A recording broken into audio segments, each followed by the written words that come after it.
오늘의 사연 시작하겠습니다. 아내의 외도, 그리고 이혼. 안녕하세요. 저는 30대 초반 남자입니다.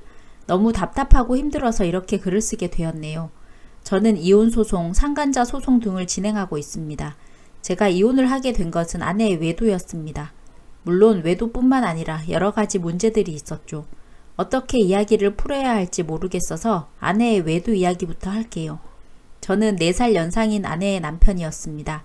결혼 시작부터 마지막까지 그 나이차로 인해 아내와 처가 사람들에게 어린 새끼라는 말과 함께 무시를 당하게 될 줄은 몰랐네요.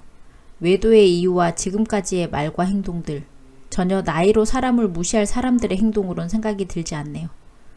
아내는 결혼 생활 중 이혼소송 시작하기 전까지 몇 개월 빼고는 전업주부로 살았습니다. 사회생활은 저만 하고 있었죠. 아내는 매일 집에만 있던 게 너무 스트레스였다고 이야기합니다.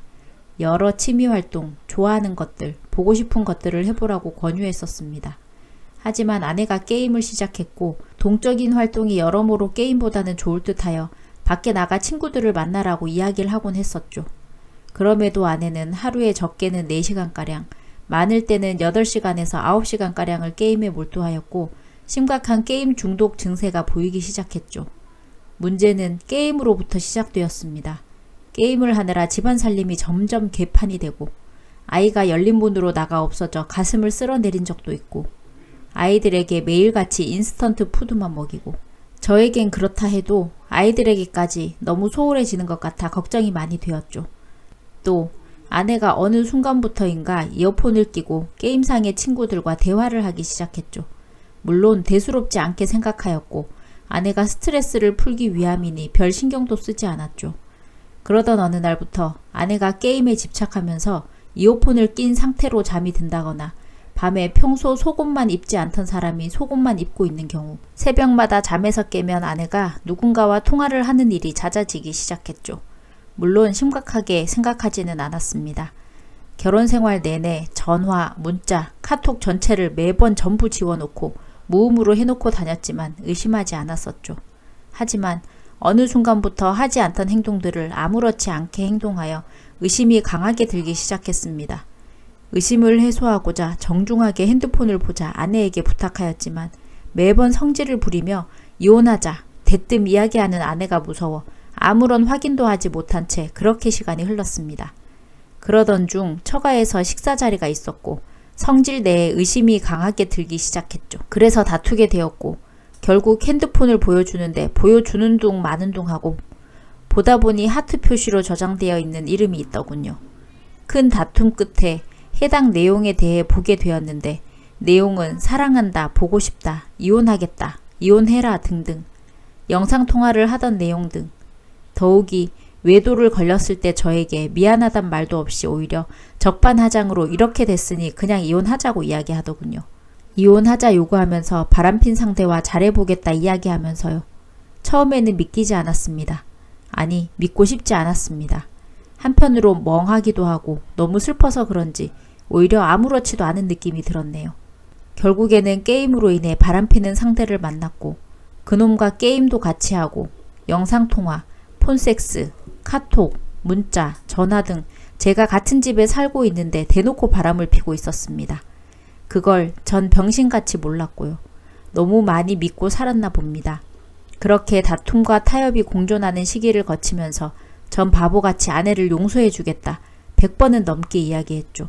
보통 다른 사람들의 경우를 보면 아내가 미안해서라도 신뢰를 다시 회복하기 힘들어서라도 어느 이유에서이든지 거절을 하더라도 자신의 잘못된 행동에 대한 죄책감이 동반되는 행동을 하는데 아내는 달랐습니다.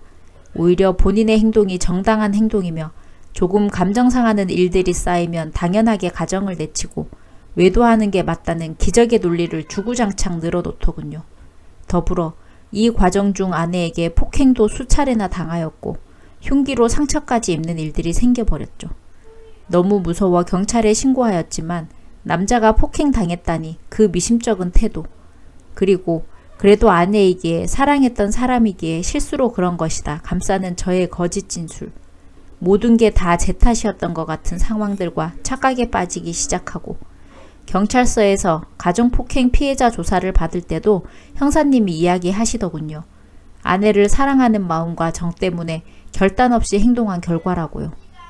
남자라고 폭력의 피해자가 되지 말란 법 없죠. 물론 강제로 힘으로 제압할 수도 있겠지만 그렇게 해서 서로 상처뿐인 결과만 있을 텐데 그럴 필요까지 있을까요? 더 웃긴 건 아내에게 계속 폭행을 당하다 보니 어느 순간부터 아내가 폭력을 휘두르면 다리와 팔에 힘이 쭉 빠지며 저항하지 못하였습니다. 더욱 아내에게 화가 나고 용서할 수 없는 건 아내가 아이들을 강제로 데리고 친정으로 가 1년가량 되는 시간 동안 3번밖에 보여주질 않았네요. 또 저에게 아이들을 보여주지 않겠다, 보여줄 의무가 없다, 네가 왜 아빠냐 등등. 아내에게 제가 왜 그런 말들을 들어야 하는지 납득이 가지도 않고 저만 애타고 화가 납니다. 아이들을 보지도 못한 채 이렇게 시간만 흘러가고 있네요. 전 정말 모든 부모들이 그렇듯 가정을 위해 충실하게 살았습니다. 돈을 벌기 위해 몸과 정신이 망가져도 오롯이 아이들과 아내를 위해 버텼습니다. 그렇게 아내와 아이들만 생각했던 저에게 아내는 왜 이런 행동들을 할까요? 본인이 잘못을 저질러 놓고 제가 도대체 어떤 큰 잘못을 했기에 이런 일들이 제게 일어나는 걸까요? 아이들을 보러 갔다가 오히려 폭행당하고 아내와 처가 식구들이 한 거짓말에 선동된 동네 주민들이 욕설과 폭언을 하며 위협까지 가해야 한 일도 있었네요. 아내에게 아이들을 보여달라 연락하면 아내는 제 연락을 차단하고 아이들 사진부터 관련된 무엇 하나 보내주는 것 없이 사람을 미치게 합니다. 마치 아이들을 소송의 도구로 이용하듯 행동하죠. 항상 수반되는 말들은 아이들의 아빠는 이제 네가 아니다. 왜 아이들을 보여줘야 하냐. 네가 나한테 잘해준 게 있느냐. 소송 문제 해결하고 오면 아이들 보여주겠다 등등. 제가 왜 오롯이 잘못해온 또 하고 있는 아내에게 이런 소리를 들어야 하는지 정말 모르겠네요. 제가 죽으면 끝이 날까요? 하루하루가 정말 고통의 연속이네요.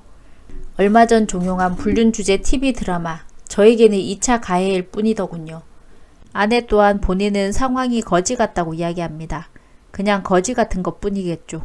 저는 공황장애까지 앓으며 약 없이 잠도 못 자지만 잠이 들어도 꼭 악몽을 꾸는데 말이죠. 아내와 정말 말이 안 통했습니다. 그래도 전 솔직히 진심 어린 사과를 받고 싶었어요. 그놈과 아내에게요. 어쩌다 아내의 그놈과 통화를 하게 되었습니다. 증거가 모두 있는데 본인은 전혀 몰랐고 해당 발언을 한 사실이 전혀 없다 잡아떼더군요. 더욱이 저에게 궤변을 늘어놓더니 아내와 같은 핑계를 해대면서요. 아내에게도 똑같은 질문을 물어보면 거짓말을 똑같이 이야기합니다. 아내는 그놈과 연락하지 않고 있다 이야기하지만 사실 하고 있다는 걸 그놈이 말실수하는 바람에 알아버렸거든요. 결국 그렇게 수많은 대화들과 사과 요구, 핑계, 타협, 용서 등 전부 거짓으로 그놈과 짜고 치던 것이 들통나게 되었습니다. 폭발한 저는 해당 내용 증거 제출하여 소송을 제기하였고 그놈은 본인의 행동을 전부 인정하였습니다. 소송을 제기하고 최근까지도 연락을 주고 받았다는 사실을 알게 되었을 때 정말 용서할 수 없을 거라 생각이 들었습니다. 하지만 아내는 역시 증거를 앞에 대놓고 보여주기 전까지 잡아떼기, 보여주면 인정하지 않고 거짓 핑계. 저는 언제까지 이런 고통을 받아야 할까요? 정말 요즘 들어서 하루하루 죽고 싶은 마음뿐입니다. 아내는 이천 모 대기업 생산직으로 일하고 있는데 참 신나 보입니다. SNS 사진, 카톡 사진 등 처녀인 척 하고 다니며 남자들과 술자리도 거리낌 없고 외박에 그놈과도 본격적으로 연애를 하는 듯 보이네요. 상관없습니다. 아이들만 제 곁으로 제 보호 하에 온다면요. 아이들을 소홀히 돌보며 술 먹고 외박까지 하는데 장모라는 사람은 그런 딸을 외도할 때 돕기까지 했네요. 지금까지 뭐 하나 연락 온 적도 없고 미안하다까지 아니더라도 단 한마디도 못 들었네요. 아내 말로는 장인은 절 보면 죽이려고 할 것 같다 하네요. 제가 보낸 소장을 봤다면서요. 소장에 증거가 모두 첨부되어 있고 그에 대한 내용을 변호사가 정리해서 작성한 사실뿐인 내용인데 말이죠. 또 아내의 그놈은 김해에서 학교를 졸업하고 사회복지 쪽으로 일을 한다네요.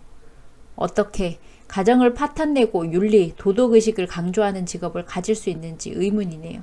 더욱이 아내와 그놈은 나이 차이가 13살가량 납니다. 제가 한심한 게 맞죠? 그냥 죽어버릴까 고민만 많아지는 요즘입니다. 제 긴 이야기 읽어주셔서 정말 감사합니다. 베스트 댓글입니다. 첫 번째, 짐승의 행동을 이해하려 하지 마세요. 짐승은 자기가 뭘 잘못했는지도 모르고 뉘우치지 않습니다. 남 탓만 할 뿐이죠.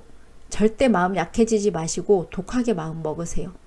두 번째, 저와 비슷한 경험을 하셨네요.